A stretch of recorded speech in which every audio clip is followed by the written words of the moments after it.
Thanks so much, Daphna, and thanks to Owen and the other people that have contributed to the making of this workshop. It's a real honor to be here.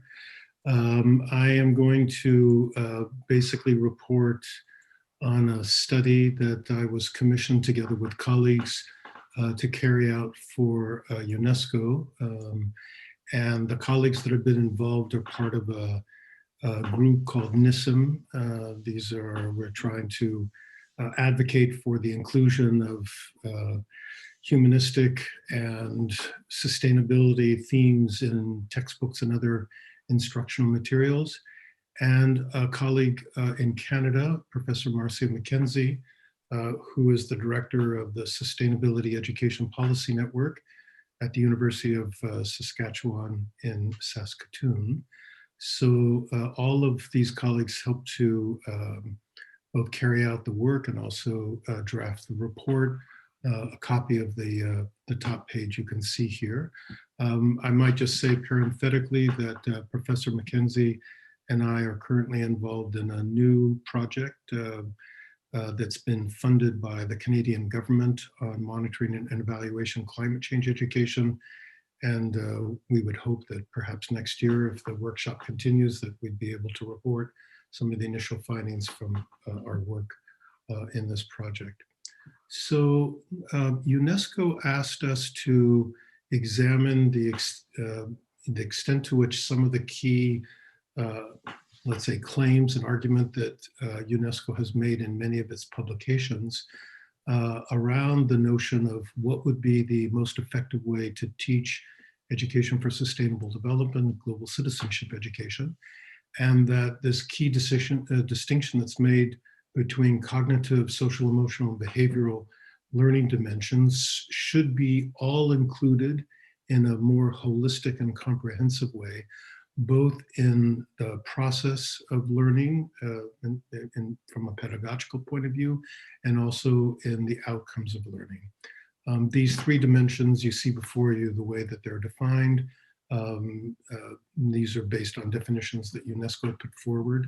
Obviously, there are other kinds of definitions that have been put forward either by other international agencies or in academia, but they seem to capture, I think, some of the key ideas. So what we were asked to do was to examine official commitments by a group of countries that were selected to represent different regions in the world. And since it's often very difficult to obtain all the official documents that we were interested in, we essentially focused on 5 kinds of documents that you'll see in just a moment. We were interested in examining 4 different levels of each national education system, from pre-primary up to upper secondary education. And the countries that were included in our study are listed before you: Kenya, Rwanda in sub-Saharan Africa, Lebanon, Morocco in the Middle East, and North Africa, Japan and the Republic of Korea in East Asia, Portugal and Sweden in Europe, and Costa Rica and Mexico.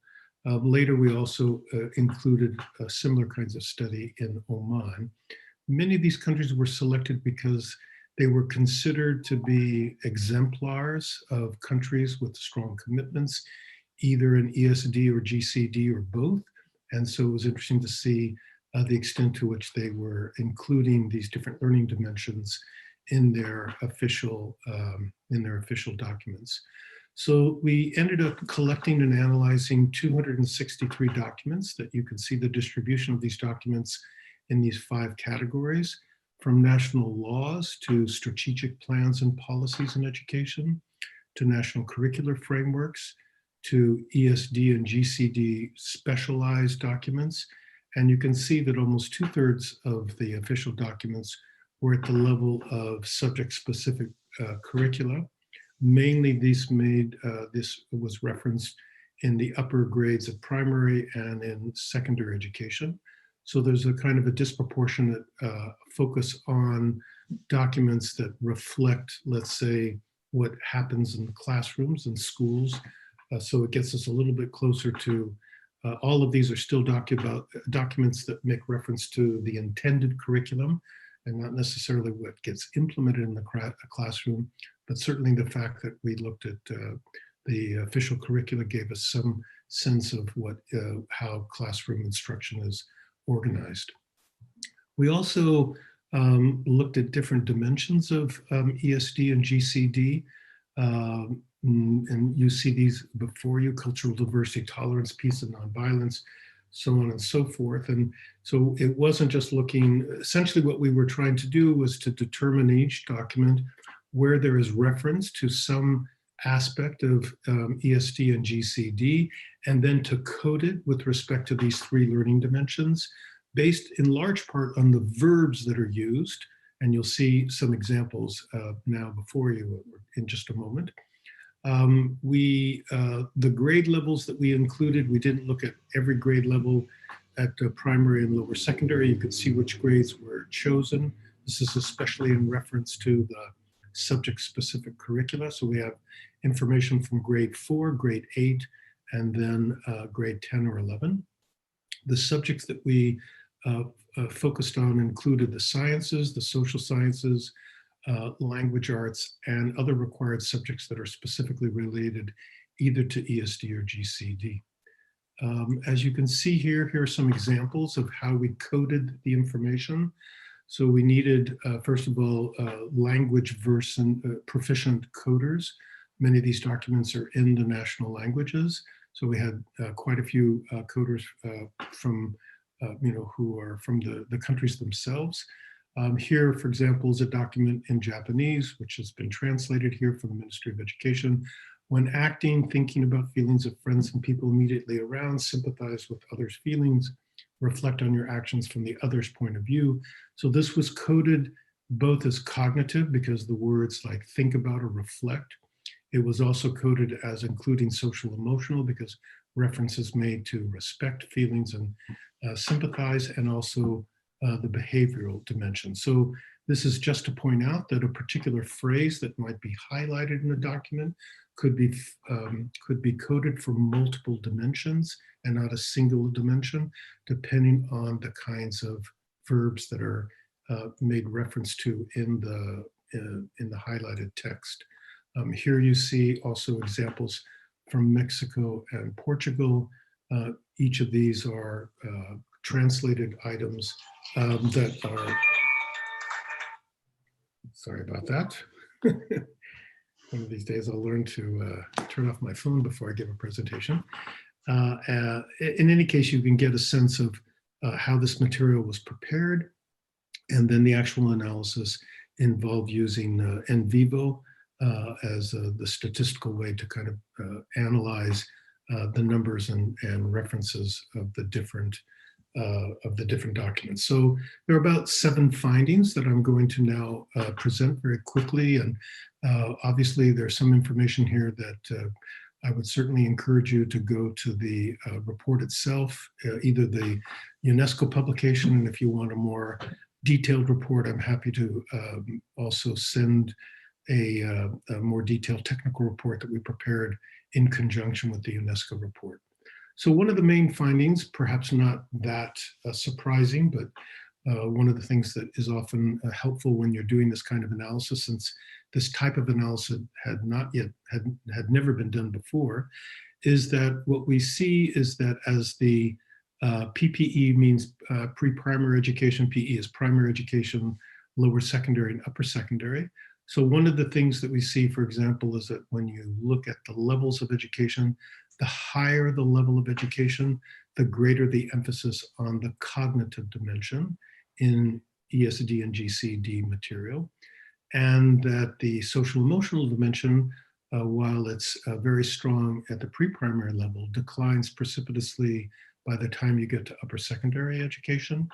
And that the behavioral dimension is fairly consistent throughout through all the different dimensions, but tends to be, as it were, the poor cousin, only receiving about 20% of the references.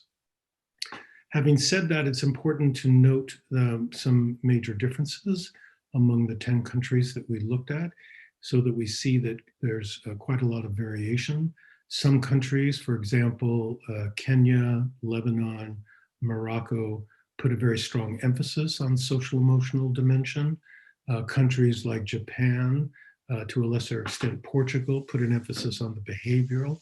And certain countries, for example, Sweden and Costa Rica and Mexico, put a considerable or stronger emphasis on the cognitive dimension. So although we were looking at some of the overall findings, it's clear that different countries were giving different emphases to different dimensions in the documents that we were coding. And one of the ways in which we try to determine if there is a kind of inclusivity of all three dimensions and some, let's say, a more comprehensive or holistic way, was to set forth a kind of a minimal level of inclusion in terms of the references. So the extent to which we could determine at each of the four levels of education that at least 15% of the references were to a particular dimension. In other words, that all three learning levels were included at least 15%. And you can see that in only two cases, Japan and the Republic of Korea, were all three dimensions, learning dimensions, the cognitive, the social, emotional, and behavioral, included at least the 15% level or above at all four educational levels. So from our point of view, these are the countries that best encapsulate or reflect the view of a more balanced or holistic approach to how to include both in teaching and learning the three dimensions. Having said that, both Rwanda and to some extent Costa Rica have examples of countries in which at least three of the four levels have at least a 15% inclusion level. This was a bit arbitrary. One could kind of shift this around a little bit, but it was what we decided on to give some sense of the level of inclusivity of all three dimensions across the different levels. You might also be interested to see that the relative emphasis on these learning dimensions varied by the nature of the documents.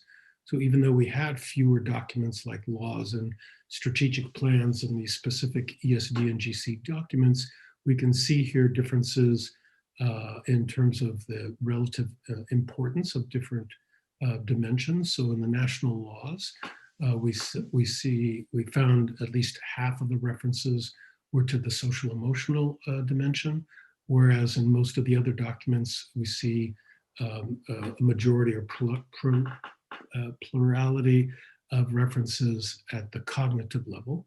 Only in the specific ESD and GCED documents do we see a relative emphasis on the behavioral dimension. Moving along, one of the other ways to kind of examine this material is to divide it by subject areas or subject curricular domains. The general domain primarily makes reference to the primary level, where there often isn't a distinction by different subject areas or even the pre-primary.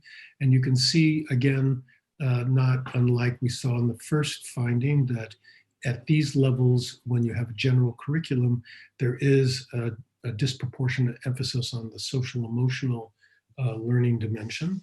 But as soon as you move to the higher levels, with the exception, as we move to the higher levels of secondary education, you can see a kind of a shift toward the greater emphasis on the cognitive dimension, both in the social sciences and in the natural sciences, a little more evenly distributed in the language area. The only areas of the curriculum where we see an emphasis on the social emotional would be in areas, let's say, like moral education, or areas that often have a strong moral or ethical kind of content area. All of the areas that we looked at were required subjects, not electives. In general, when we looked across all the different references, we found many more references to the global citizenship area than in the education for sustainable development area. In fact, lots of countries make reference to the issue of cultural diversity and tolerance, which is the first kind of prominent GCD arena. But you can see that as I move to the next slide, you can see that this relative emphasis on global citizenship, in contrast to education for sustainable development, also varies by countries. So not surprisingly, the Republic of Korea, which has been at the forefront of promoting a global citizenship education around the world, has a very strong emphasis on GCED. About 3/4, if not more, of the references were to GCED.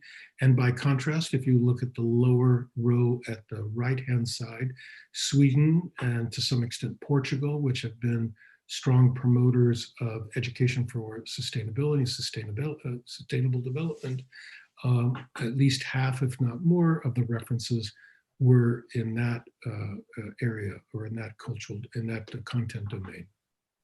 But it is interesting to see variation here by country.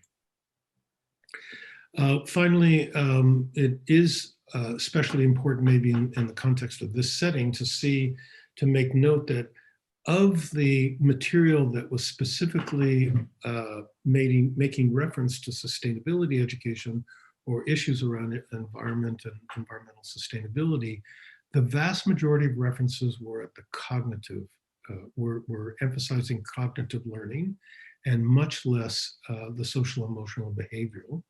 And we think that this is certainly indicative of the push to, let's say, talk about the science of climate, the science around environmental degradation, but making much less reference to these other important learning dimensions. This may be changing now for various reasons, but clearly this is what we find in the materials that we looked at.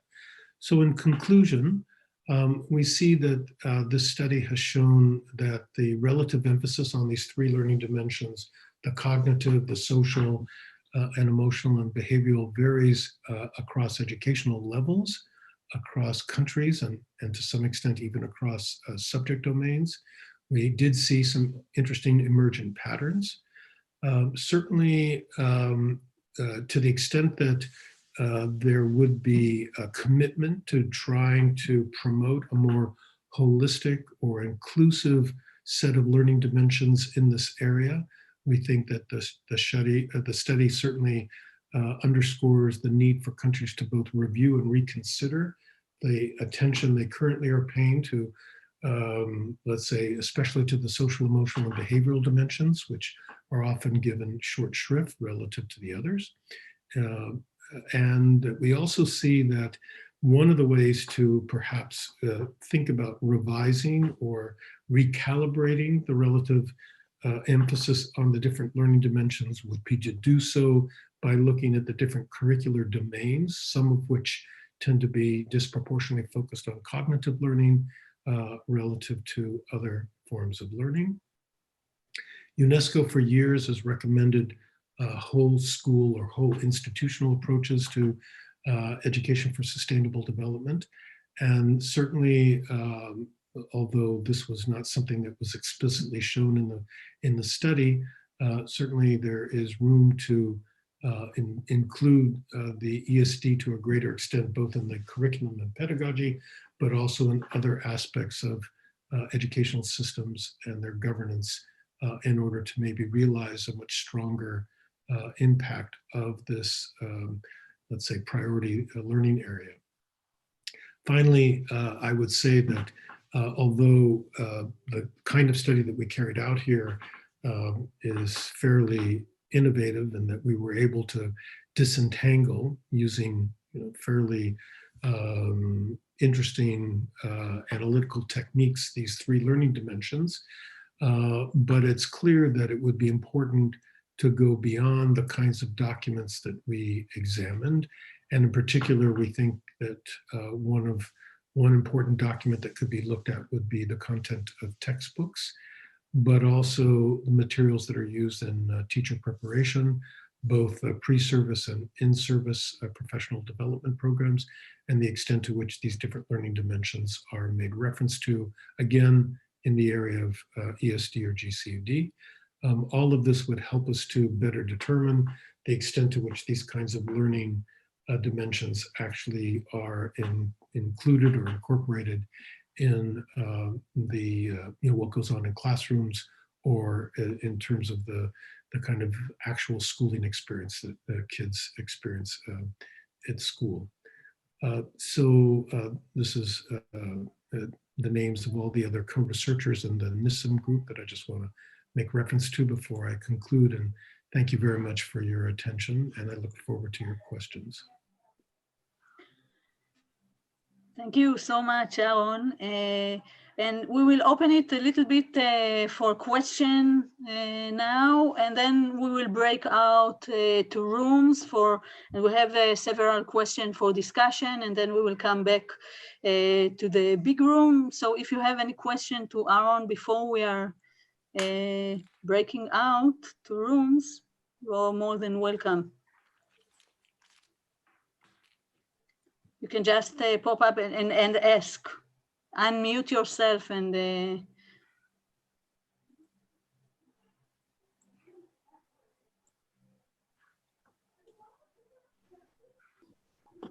I'll step in. Great. Hi, I'm Michelle Schweisford from the University of Glasgow. That was really interesting, Aaron. As you know, I think this is a brilliant study. I've been thinking about the drivers of what actually happens in classrooms, and I wonder what it would tell us if we also looked at examinations and what's actually examined. Because I think, you know, if the curriculum documents might make lots of reference to social emotional learning and behavioral outcomes, but in the end, if exams only test knowledge, then that's what will happen in the classroom. It'll teach it. I think it's a very important point.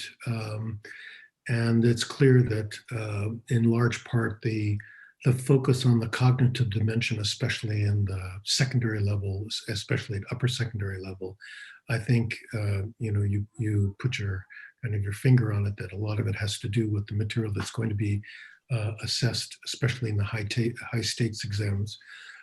So you know, part of the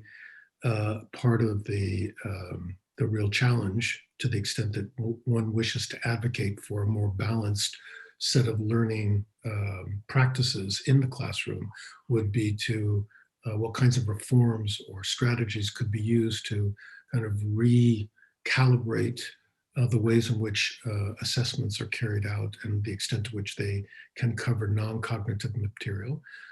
Certainly one of the ways would be to, let's say, do more project-based learning or other kinds of projects that could be incorporated in a final grade that isn't just dependent entirely on the formal assessment. But I think that it is an incredibly hard nut to crack if we really want to make inroads at this very important level of when young people are adolescents, and many of their attitudes and values around these issues are you know, kind of becoming concretized and crystallized. Yes, I have a question. Yes. Someone raised his hand. Hi. Yeah. Can you, I think Christian was before you, so let's give Christian and then you could jump in. Hi, good morning from Boston. I'm from Ghana originally. Professor, thank you very much for your research. To sort of like re-echo what Dr. Schweisfeld said, I think the testing is pretty important. Because like when I look at my own education and training that I had, you know, teachers, you know, the parents and teachers actually encourage you to buy what is called past questions. So there are these books that are compiled. Maybe that could be another important data source for your work, you know, in terms of if you want to do an alignment, sort of like a congruence between the curriculum and the testing. You know, these past questions that are compiled and are very popular and are sold on the market, and people have exam preparation classes just around these past questions. And I think in certain places like in West Africa, some of these examinations are not just national, they are transnational, right? So in Ghana right now, the students are taking an exam that is called WASI, which is West Africa Senior Certificate Exam. It includes Ghana, Nigeria, Liberia, Gambia, and Sierra Leone, the 5 English-speaking countries in West Africa. So it's a real challenge, right? And trying to break away from that transnational system is questions of credibility and trust, in that can each of these nation states hold their own exam where questions of credibility, you know, would come in, and whether exam questions will not leak, right? And I think another aspect also that I was wondering whether you guys considered the cultural norms of schooling or what schools are supposed to be doing, you know, because I'm following the conversations in Ghana right now, and a lot of the conversation about schooling is about jobs, because the unemployment rate is pretty high in these countries. And so I was wondering if you guys consider like the feedback loop of how, you know, like a post-colonial state, unemployment, and how these issues sort of like, you know, clog all these other ways of, you know, thinking about education, the social emotional, because the question that people always have is, are you going to get a job? You know, I remember when I went to school to study zoology, they were like, what are you going to do with a zoology degree? Who's going to hire you? You know, so yeah, thank you very much. Well, thank you very much for your questions that are very nuanced and quite complex. I'm not sure I can address all of them, but let me just take a couple of them. I think that you point to the fact that to the extent that there are people that wish to put pressure on those who design and construct examinations, they need to be aware of the fact that this is not just a national level phenomena, but there are very important institutional transnational actors that are creating examinations that are used in many parts of the world as various means of selection for the elites into programs that they would enable them to go on to universities and colleges, not only in their own country, but in other countries like the, you know, the Cambridge certificate and so on and so forth. So one of the ways I think to kind of address this issue, I've been involved in a different project with colleagues in the Asia Pacific region, is to look at the kind of innovations you can find both at the national and sometimes even at the regional level of countries or assessments that are trying to include questions or materials that go beyond the cognitive dimension. So in particular, I could draw your attention to something called CPLUM, SEAPLM, which is Southeast Asia. And they are going to be publishing the first results of an assessment that they carried out, I believe it was last year, in which they include both attitudinal and behavioral questions. It's true it's at a lower level, so it's basically grade 5, but the fact that the people that constructed the assessment instruments took it upon themselves as part of their methodological framework to emphasize these other dimensions, I think is important. And one can highlight, you know, the kinds of innovations and the initiatives that are being taken up in different parts of the world to provide at that level a more kind of comprehensive kind of assessment. And I think you also point out that this isn't just about the assessment, it's also about teachers and how they are trained and what things that they are expected to emphasize. The group that that helped to put together this study, the NISM group, really much of it is devoted to trying to find ways to incorporate a much more holistic, or let's say much greater emphasis on the humanistic and social science related subject areas beyond the foundational studies in textbooks. So I think part of the issue that we have is that textbooks in many parts of the world, even the hard published textbooks, are still at the critical, as it were, juncture between what gets tested and what gets taught. So to the extent that you can also change the textbook writers and the ways in which they design the textbooks and the ways in which they incorporate different kinds of pedagogical practices that teachers are expected to implement and students are expected to engage in, this can also be a way of driving change. And I think, as you also mentioned, the change is not only of those in the school system, but even among parents and other community leaders to change the perceptions that these other dimensions are important in and of themselves, and that the exams should not only reflect, the kind of selection criteria.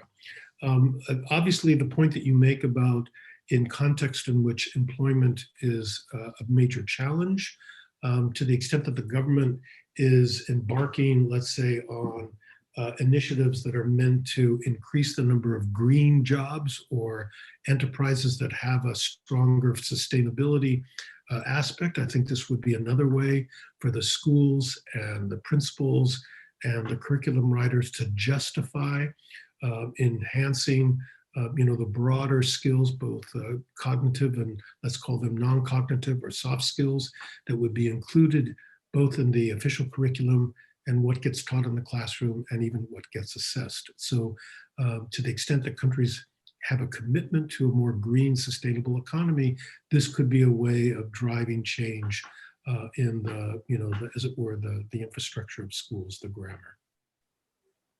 Thank you very much for your comment. Thank you. Thank you very much. Yeah, Adelia. Aglaya. Aglaya, sorry.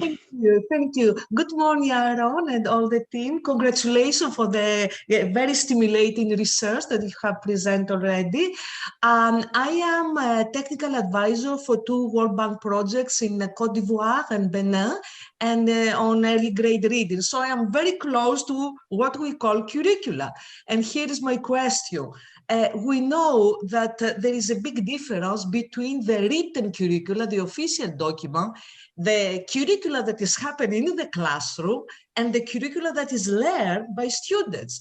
So while I think that your study is a great first step to try to map the various tendencies in the selected countries, I think that it will be very, very important to go into the classroom and to see what really is happening. My experience from various countries is that you may have a wonderful curricula that includes all the objectives of UNESCO and the international organization, but if you're going in the classroom, you can see teachers that even don't have this document. In several countries where we have been working, these official documents that we are sharing international are not known by teachers.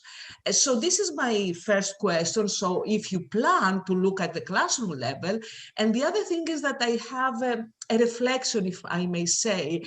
I think that sometimes this divide between cognitive skills and social-emotional is, I know that it's very important from a methodological point of view, but in reality, again, in the classroom, it's not divided like that. You may have a curriculum in a country where, as you described, the cognitive is predominant, but if you're going in the classroom, you may see that the teachers are using methodologies where the social emotion is linked with a project, as we described. In many European countries, it's routine that, but perhaps it's not reflected in the curriculum.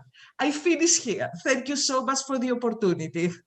Thank you so much, Aglaya, for your comment, and I wish you much success in the work that you're doing. Obviously, very important work.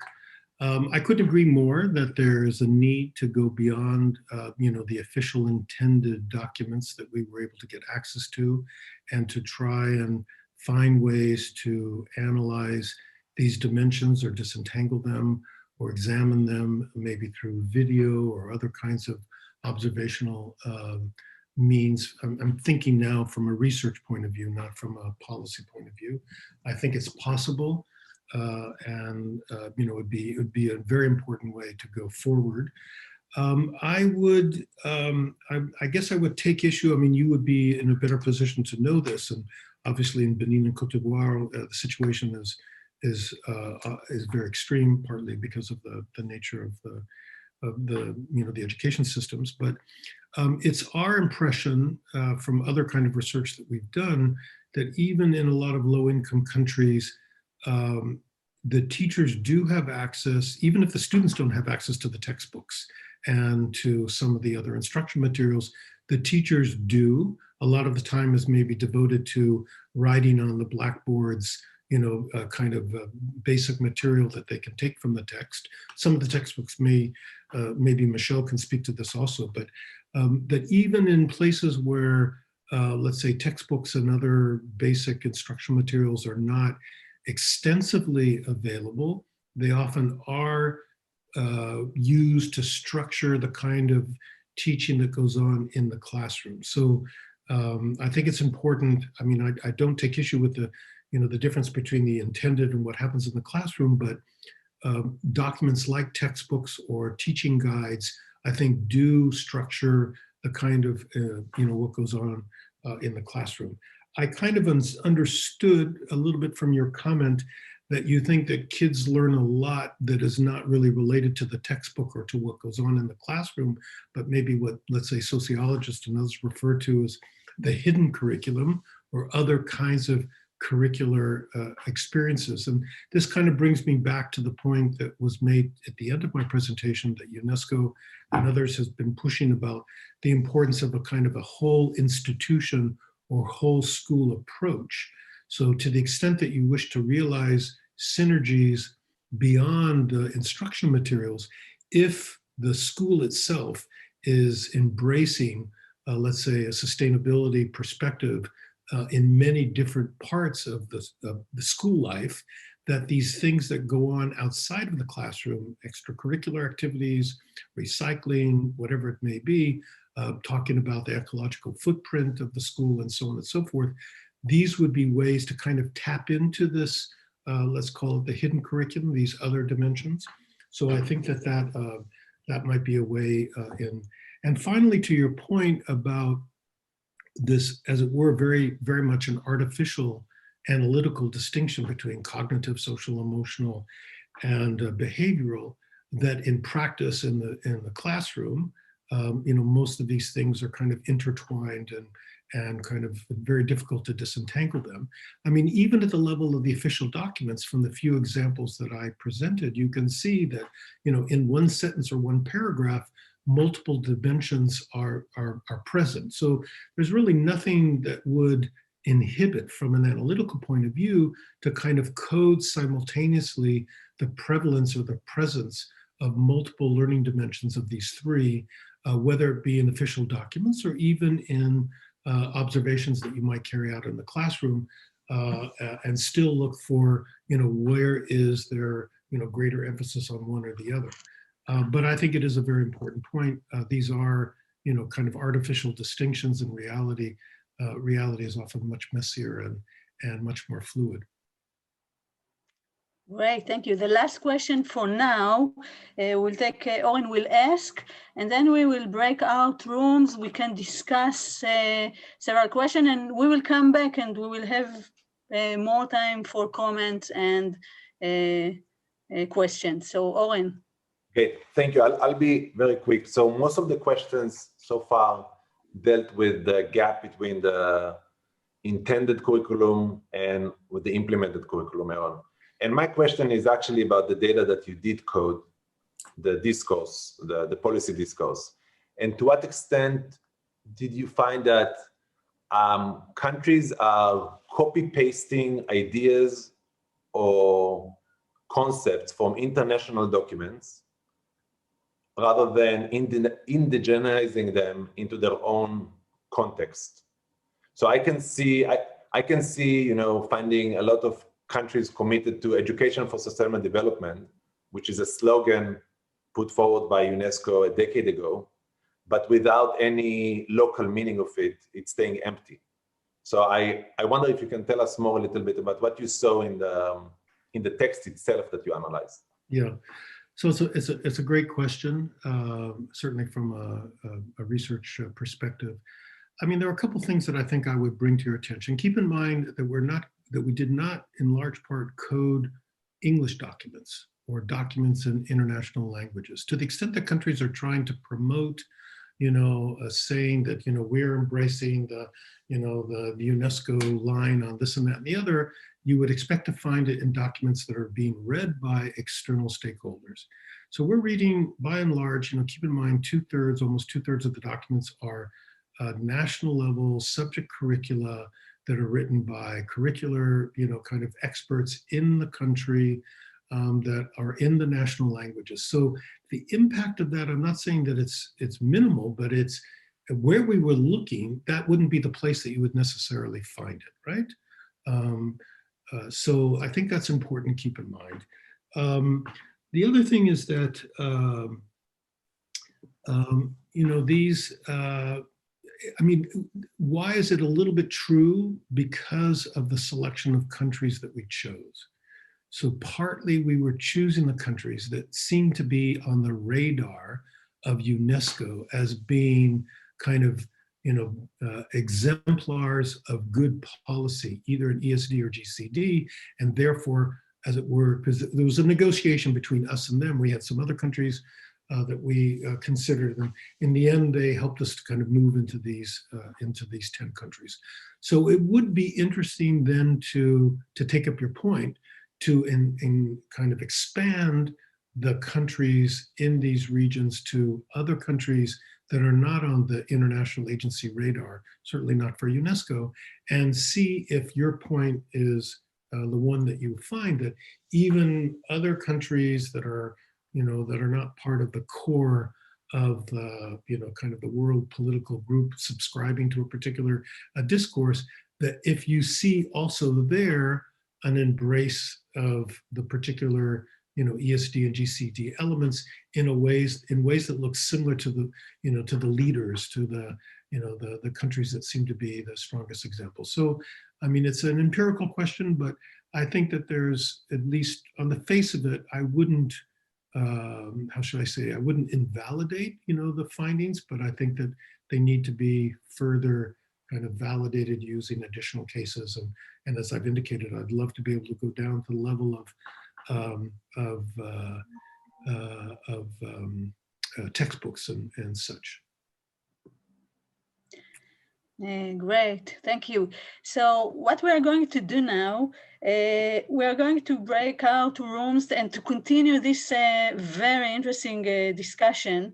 And I see so many questions in the chat, but I think we can discuss it in the room, some of the very interesting points that are in the chat. And Aaron, if you could read a little bit, and then when we come back, you can maybe make some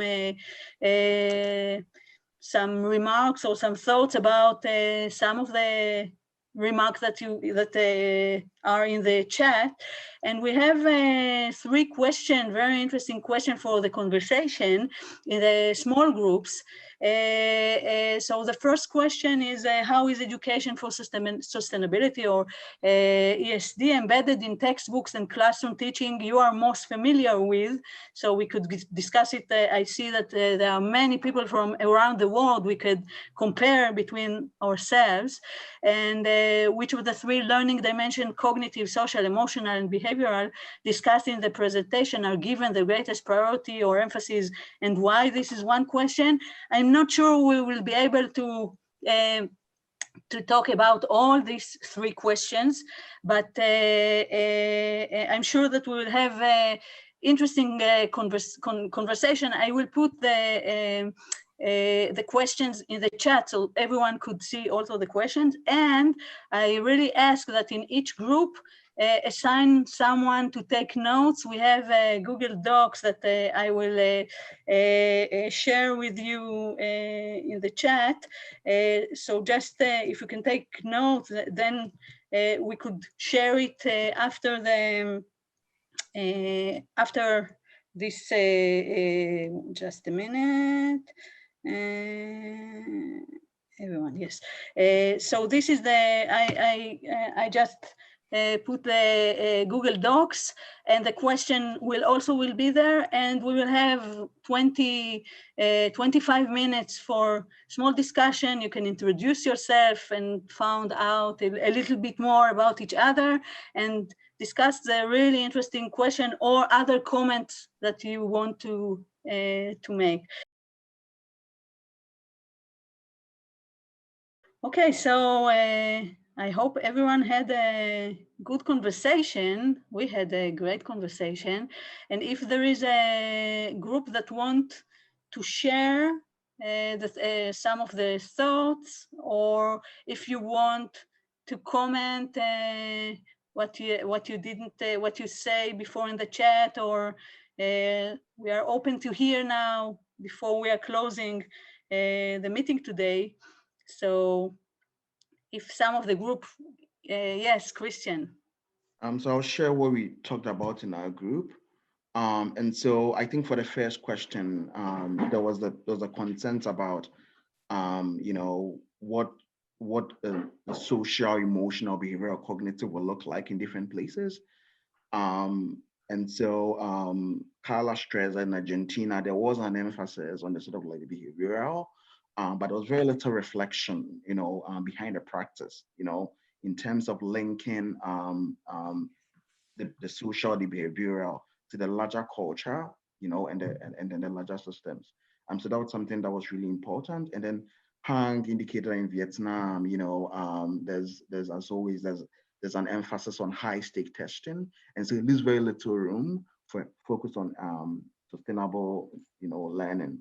I think that question 2 was the one that really had very interesting questions, where I think we all agreed that ESG learning will look differently in different contexts, right? In the ways in which people think about them and in the ways in which they conceptualize them, right?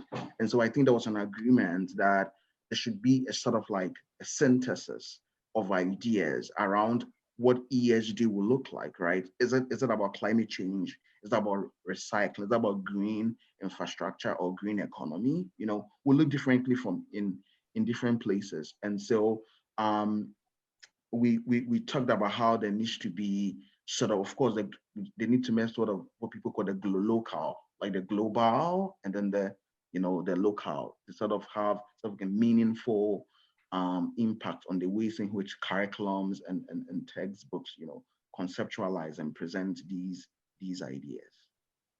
Great, thank you.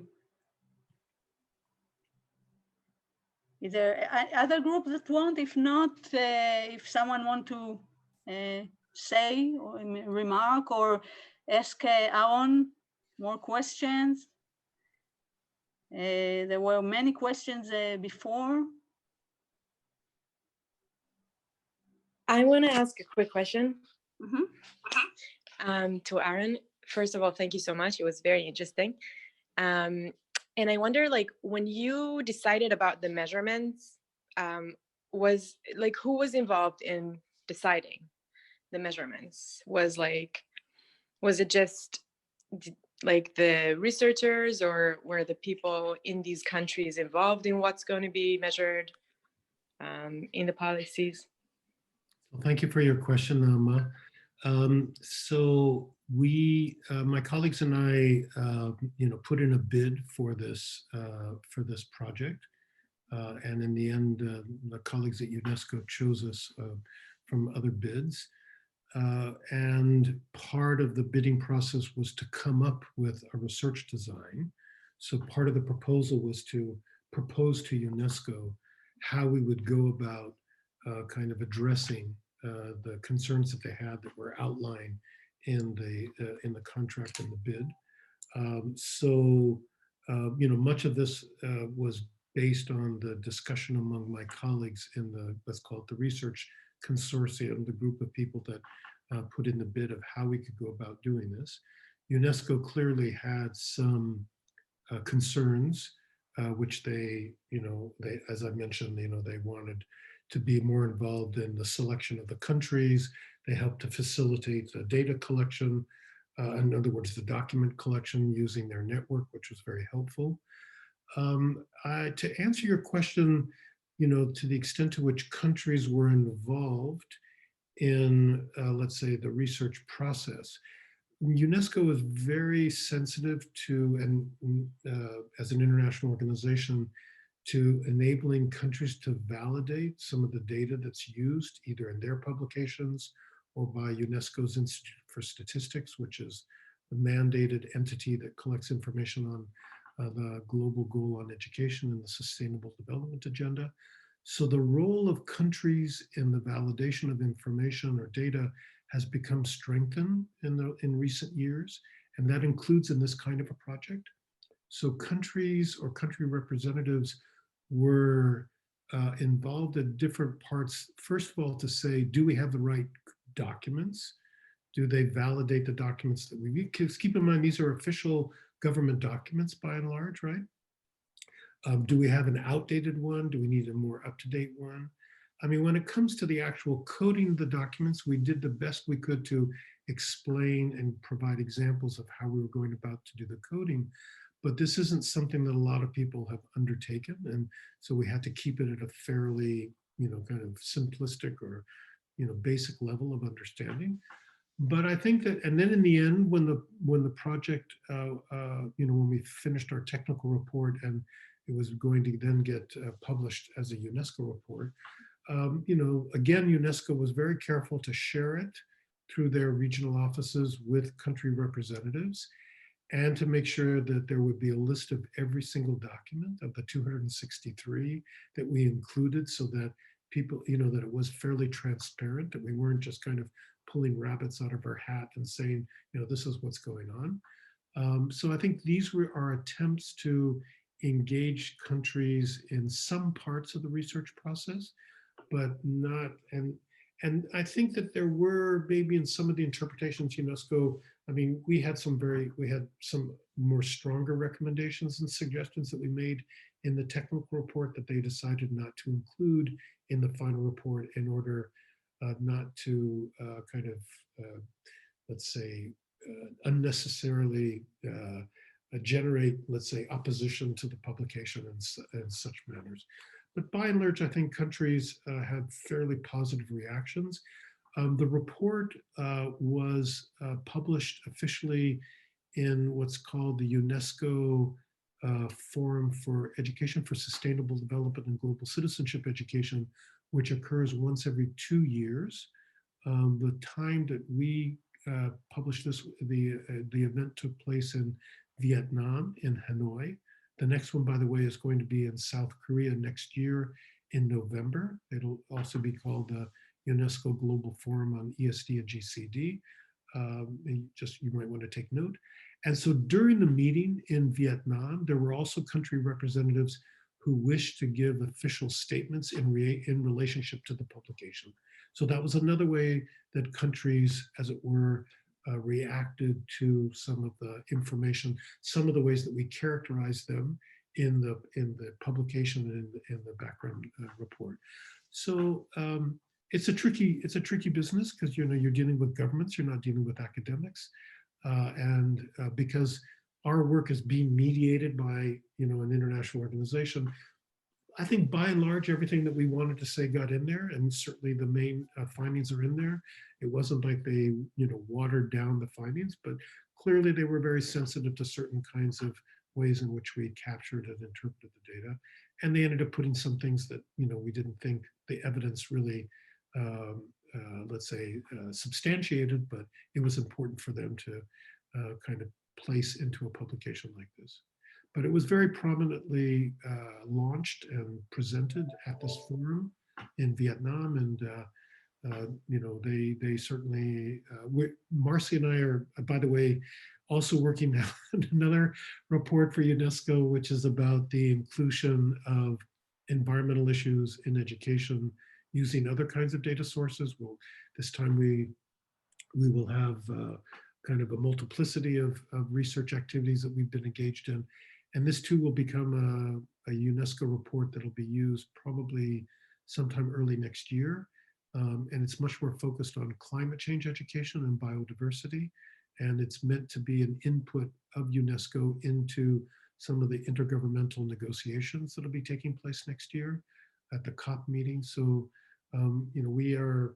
we now have kind of a series of different engagements, both with UNESCO and also in our work in Canada. We hope that this will kind of fill a void of, some of the lack of research or innovative research in this area. So we hope that, a lot of other people can take note and also incorporate it in some of their own work. Owen, thank you. We must end our session, so we will invite you again. There is we have to hear you again. And Owen, do you want to say something for? Before? No, I just wanted to thank Aaron and everybody for their participation today. And Aaron, I'm writing down that in 1 year I'm going to send you an email to invite you to this workshop again. Yeah. Maybe we can do something face to face and not virtual. Huh? Yeah. That's the hope. That's the hope. But anyhow, thank you everybody for joining us. We will send out information about the 6th meeting next month. We'll see you in November. Thank you. Thank you Bye, very everybody. much. Bye-bye.